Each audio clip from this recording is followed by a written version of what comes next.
برادر و خواهر عزیز، هر یکی ما و شما می خواهیم که در روز قیامت وقتی نامه اعمالمان را می بینیم از آن خوشنود و خرسند باشیم. در آن نیکی های زیادی باشد که وسیله نجات ما از آتش دوزخ در آن است.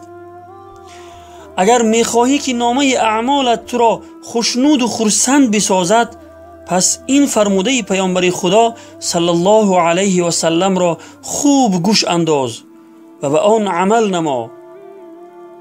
از حضرت زبیر بن عوام رضی الله عنه روایت است که پیامبر خدا صلی الله علیه و سلم فرمودند: هر کس دوست دارد که در روز قیامت نامه اعمالش او را خوشنود و شادمان کند، پس استغفار را به آن بیشتر وارد کند.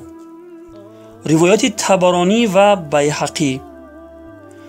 معنی استغفار طلب بخشش و آمرزش از گناهان است که بنده از خداوند غفار از تمام گناهانش طلب بخشش و آمرزش کند و اظهار پشیمانی از گناهان کرده قصد کند که دیگر بار گناهان کرده اش را تکرار نمی کند. نه به این معنا که به زبان استغفار و در دل ذوق و قصد گناه باشد. انسانی که زیاد استغفار می کند، خداوند برای او از تمام سختی ها و مشکلات زندگی برآمدگاهی میسر می کند و از جانبی که امید ندارد او را رزق و روزی می دهد.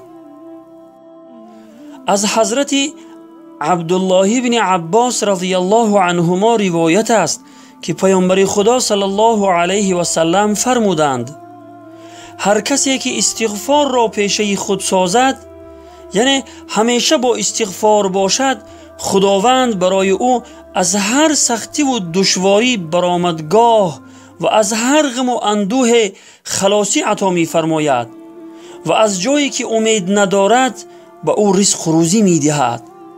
روایت ابو داود.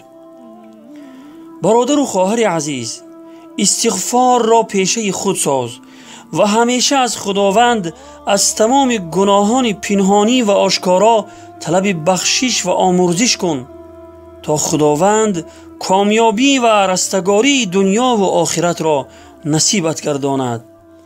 و السلام علی من اتبع الهدى. دارم گناهی به عدد، یا رب مرا رسوا مکن. از لطف تو خواهم مدد، یا رب مرا رسوا مکن. ای خالقی ارض و سما، ای مشفقی شاه و گدا. جرمی مرا من ما بما، یا رب مرا رسوا مکن. نامم به شیخی شد علم،